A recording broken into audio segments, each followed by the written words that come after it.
Before history learned to write its name, Egypt was already dreaming of forever. Imagine a world where time itself felt different. Along the banks of the mighty Nile, a civilization rose from mud and starlight, a kingdom born from a single, powerful rhythm.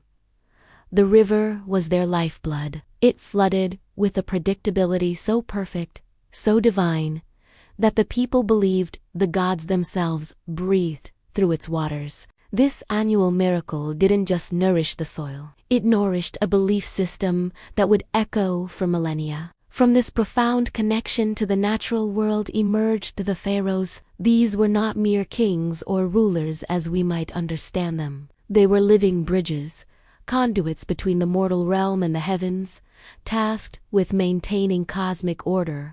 Or they were the guarantors of the sun's rise, the river's flood, and the people's prosperity. Their authority wasn't political, it was divine. And so, stone by stone, they began to carve their vision of immortality into the very landscape.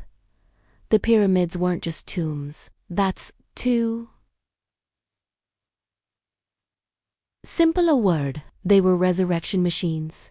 Cosmic stairways designed to launch the pharaoh's soul back to the stars. They were bold, defiant statements, shouting into the void that death was not an end, but a negotiation. Think about the sheer scale of this endeavor. Tens of thousands of workers, hauling multi-ton limestone blocks under a relentless sun. For a long time, the common story was that they were slaves, whipped into submission. But modern archaeology tells a different, more compelling story. These were skilled laborers, farmers in the off-season, who lived in organized communities with bakeries, breweries, and even medical facilities. They weren't building a tomb for a tyrant. They were participating in a national project, a sacred duty. They were building their own piece of forever, believing that their labor echoed into eternity alongside their pharaoh. It was an act of collective faith. While much of the world was still finding its footing,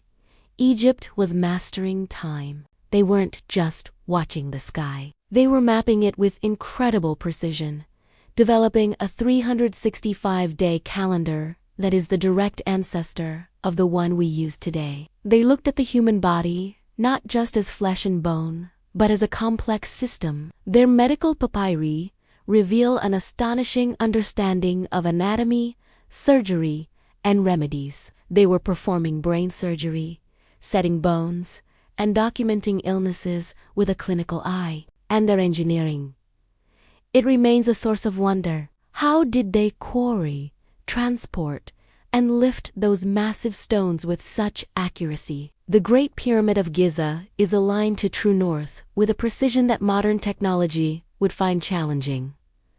These weren't just buildings. They were feats of mathematics, astronomy, and sheer human will, monuments that still defy easy explanation. This combination of divine belief, social organization, and technical genius created a civilization of unparalleled stability. While other cultures and empires rose and fell, vanishing into dust and memory, Egypt stood strong, unbroken for nearly 3,000 years.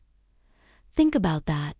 3 millennia. That's longer than the time that has passed since the peak of the Roman Empire to today. They had created a kingdom that truly seemed to touch eternity. But eternity, as it turns in history, is a fragile concept. The very foundations of Egypt's strength began to show cracks, not from the outside, but from within. As dynasties changed and centuries wore on, the balance of power began to shift. It moved subtly from the realm of gods to the hands of men. Priests and nobles accumulated vast wealth and influence, sometimes rivaling the pharaoh himself. Corruption, that ancient human failing, seeped into the sacred halls. The divine mandate that had held the kingdom together began to fray. Even the Nile, the great constant, started to falter. Periods of drought and inconsistent floods led to famine and social unrest. When the gods seemed to abandon their end of the bargain, the people's faith began to waver. It was into this weakened Egypt that foreign armies arrived. At first, they didn't come as conquerors, but as allies, mercenaries, or even protectors. The Hyksos, with their terrifying horse-drawn chariots, thundered across the delta and ruled as foreign pharaohs for a time. Later, the mighty Assyrians marched down from Mesopotamia, leaving burned cities in their wake. The Persians came and imposed heavy taxes, not just on goods, but on faith itself. Then came the Greeks under Alexander the Great. They didn't destroy Egyptian culture, they co-opted it. They rebranded Egyptian gods, merging them with their own pantheon. The great city of Alexandria became the intellectual capital of the world, but it was a Greek world, speaking a Greek language. Finally, the Romans arrived, methodical and efficient. They didn't care about the gods or eternity. They cared about grain. Egypt became the personal breadbasket of the Roman emperor. Its immense wealth drained away to feed a foreign empire. Through all of this, Egypt endured. The language, the traditions, the ancient ways. They persisted even under foreign rule. But the final collapse wasn't military. It was a collapse of belief. The magic that had sustained Egypt for 3,000 years was the unwavering conviction that the pharaoh was divine and that the cosmos was an ordered, accessible place. When generations of foreign rulers, political strife, and changing worldviews eroded this core belief, the old magic simply died. When the people stopped seeing their leaders as divine bridges to the heavens, the entire structure crumbled. The temples, once vibrant centers of cosmic energy, fell silent. The complex and beautiful hieroglyphs, the very words of the gods, became unreadable symbols on stone, their meaning lost for over 1,000 years. The gods themselves were not slain in some epic battle. They were simply forgotten,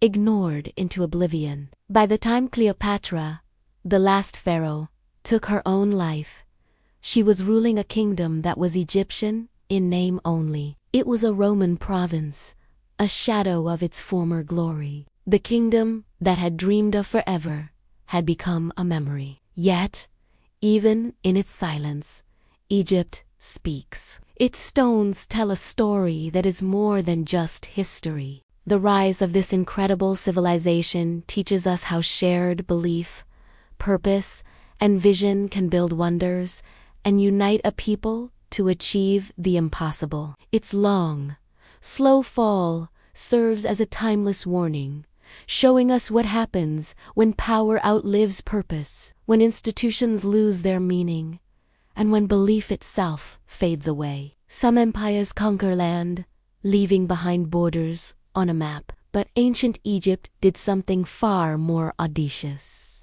For 3,000 years, it conquered time. Thank you so much for watching. If you found this journey into the past as fascinating as I did, please consider liking the video and subscribing for more stories from our incredible human history. See you next time.